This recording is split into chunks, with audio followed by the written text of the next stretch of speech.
Assalamualaikum warahmatullahi wabarakatuh.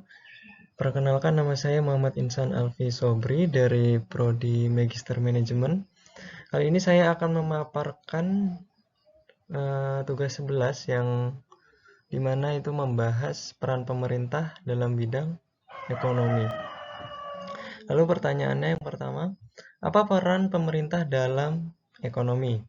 Yang pertama yaitu ada sebagai regulator, yaitu membuat kebijakan untuk menjaga stabilitas ekonomi, misalnya kebijakan fiskal dan kebijakan moneter. Terus yang kedua yaitu distributor, membantu pemerataan kekayaan melalui subsidi dan bantuan sosial, misalkan si kaya membantu yang si miskin dengan apa peran pemerintah, yaitu memberikan pajak yang besar terhadap si kaya dan memberikan bantuan ke yang si miskin. Terus yang ketiga yaitu produsen menyediakan barang dan jasa publik seperti pendidikan dan infrastruktur. Kalau dari infrastruktur, peran pemerintah yaitu ada pembuatan jalan, terus ada pengadaan listrik yang mencakup wilayah yang luas, dan lain-lain. Terus dari segi pendidikan kita bisa melihat sekolah-sekolah negeri ya diberikan bantuan seperti dana bos dan lain sebagainya. Lalu ada yang keempat, stabilisator, yaitu mengatasi inflasi, pengangguran dan resesi, yaitu di sini kasus yang paling besar pengangguran ya, yang lagi disanakan pemerintah. Bagaimana kita bisa melihat kasus yang sekarang, yaitu Apple harus membuat pabrik di Indonesia agar dia bisa berjualan iPhone 16. Itu termasuk upaya pemerintah untuk mengurangi angka pengangguran di Indonesia. Terus selanjutnya itu protektor atau pelindung, melindungi industri lokal dari persaingan global. Ketika industri-industri lokal dengan modal yang terbatas bersaing dengan persaingan global, mereka cenderung itu tidak bisa bersaing ya, karena tadi daya saingnya diukur dari modal yang dibutuhkan. Lalu pertanyaan selanjutnya itu mengapa pemerintah terlibat dalam kegiatan ekonomi? Justru hal ini memang seharusnya terlibat, yaitu agar yang pertama mencegah kegagalan pasar, mengatasi monopoli, eksternalitas negatif, dan penyediaan barang publik. Yang pertama itu mengatasi monopoli ya, terutama ketika monopoli itu sudah mengakar, hanya sebagian orang saja yang dapat menikmati keuntungan dari sebuah pasar, dan itu cenderung masyarakat itu akan miskin di sekitar orang-orang yang memonopoli pasar tersebut.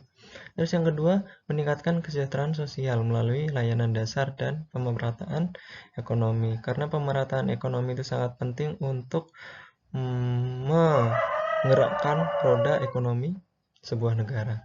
Terus yang ketiga yaitu menjaga stabilitas makroekonomi, yaitu pertumbuhan ekonomi yang berkelanjutan. Jadi kita tidak hanya mengatasi masalah ekonomi yang bentuknya mikroekonomi, tapi juga yang makro. Agar apa?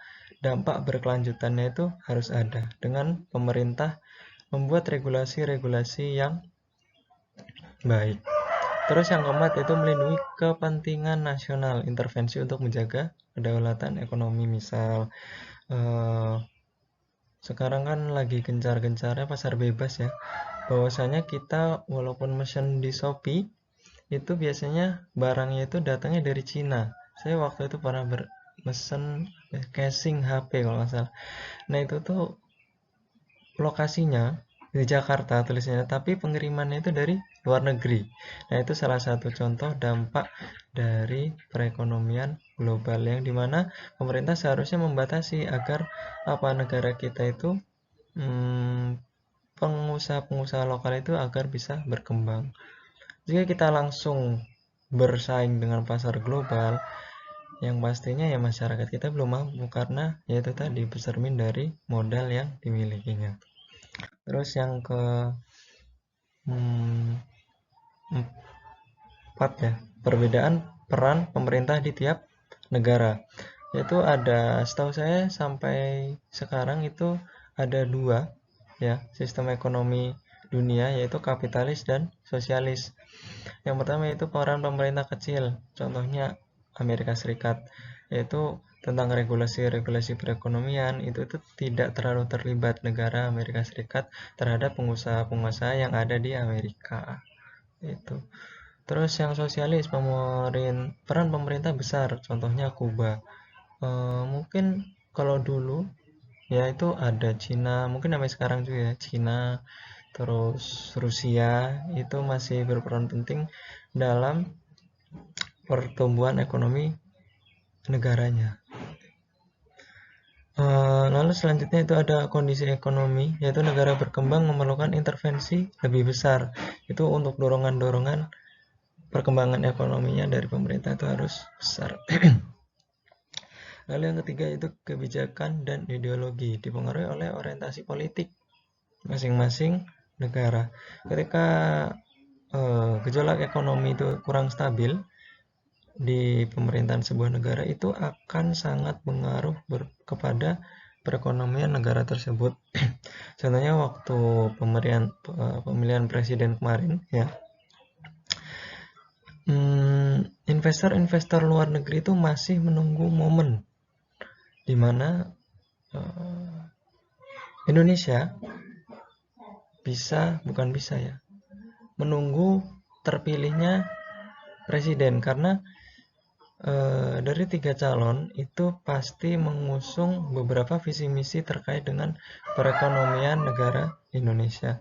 Ketika misalkan calon A terpilih menjadi presiden, lalu regulasi tentang pajak dan lain sebagainya itu cukup sulit, mungkin mereka tidak akan jadi untuk invest di Indonesia. Tetapi kalau misalkan calon B yang terpilih dengan regulasinya tentang ekonomi itu baik ya, tidak terlalu menguntungkan atau merugikan sebelah pihak, itu maka mereka akan bersedia untuk investasi di Indonesia. Lalu selanjutnya itu pentingnya peran pemerintah dalam ekonomi. Yaitu yang pertama meningkatkan kesejahteraan, kebijakan mengurangi kesenjangan sosial ya. Kesenjangan sosial itu sangat terlihat di salah satu ibu kota kita, yaitu Jakarta. Di balik gedung-gedung yang tinggi ternyata masih ada masyarakat-masyarakat yang hidup di antara dua gedung tinggi tersebut. Lalu selanjutnya yaitu menciptakan stabilitas, yaitu mengurangi ketidakpastian ekonomi. Misal prediksi beberapa tahun yang akan datang itu seharusnya pemerintah sudah menganalisa bahwasanya ini loh, Indonesia akan mencapai titik emas sebuah perekonomian itu 2 tahun ke depan atau 3 tahun ke depan, dan bagaimana proses atau grafik ya, grafiknya akan mencapai kenaikan yang signifikan atau terjun bebas. Lalu penyediaan infrastruktur, yaitu pengembangan sektor strategis. Pemerintahan kita sekarang yang dipimpin oleh Bapak Prabowo ya, mungkin bukan mungkin ya, dia mencanangkan swasembada pangan, yang dimana sebenarnya pemerintahan kita ini luas, bukan pemerintahan ya, wilayah Indonesia itu luas, tetapi kenapa masih mengimpor beras? Itu yang masih menjadi tanda tanya besar bagi masyarakat kita. Bagaimana caranya pemerintah yaitu membuat kita untuk surplus pangan. Lalu selanjutnya itu peningkatan daya saing global, mendukung kompetensi internasional. Ini salah satunya itu mendukung UMKM ya. UMKM itu harus regulasinya itu tidak usah terlalu ribet menurut saya.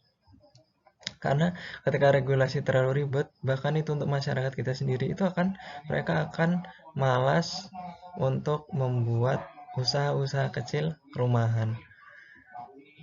Lalu apa dampaknya? Masyarakat kita tidak punya daya saing dalam segi ekonomi. Akhirnya apa yang mereka kejar yaitu yaitu pegawai pemerintah, PNS, BUMN, dan lain sebagainya. Bahasanya itu walaupun gajinya besar, tetapi kita di situ statusnya masih pegawai. Kita tidak bisa untuk meningkatkan daya saing ekonomi perusahaan negara, seperti itu. Karena apa? Ketika kita menjadi seorang pegawai itu mindset kita pasti seorang pegawai itu konsumtif, bukan mereka yang membuat produk. Ketika seorang pengusaha itu pasti mereka membuat produk. Maka dari itu, sebuah negara kuat itu biasanya ditinjau dari segi ekonominya terlebih dahulu. Lalu kesimpulannya yaitu adalah yang pertama, peran pemerintah sangat penting untuk menjaga stabilitas dan keseimbangan ekonomi. Terus yang kedua, intervensi pemerintah disesuaikan dengan kebutuhan negara, kondisi ekonomi, dan ideologi. Jadi setiap negara itu berbeda-beda ya kebijakan yang harus diambil oleh pemerintahannya sesuai dengan kondisi negara tersebut. Terus yang ketiga, tujuan utama adalah kesejahteraan masyarakat dan pembangunan yang berkelanjutan. Mungkin itu saja yang dapat saya paparkan melalui pertanyaan atau tugas 11 ini. Sekiranya ada kurangnya saya mohon maaf. Saya akhiri. Wassalamualaikum warahmatullahi wabarakatuh.